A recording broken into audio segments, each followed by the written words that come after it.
তারা জোনে এসে পড়েছেন, মুখোমুখি সংঘর্ষ। এই মুহূর্তে আক্রমণ চলবে, পুরো ফিনিশ করেছেন ব্লেড, পুরো একটা দল সেকেন্ড এলিমেন্ট হচ্ছে। 32 সেকেন্ড সময় হাতে রয়েছে, নেন আরো একটা প্লেয়ারকে চেস করে যাচ্ছেন। এই মুহূর্তে হাত আর ব্লেড ভিতরে ঢুকবেন কিনা, কুটুস সেখানে ডাউন হয়েছেন।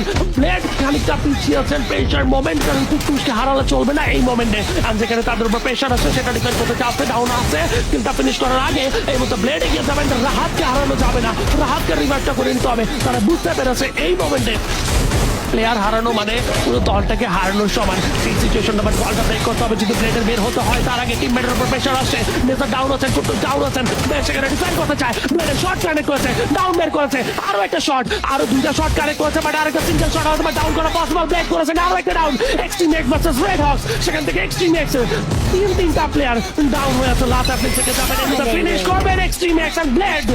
সেইখানে ব্লেড যে কি করতে পারে, আরএসকে যে কি করতে পারে সেইটা এই রেড হক্স এই ম্যাচে করে দেখিয়েছেন।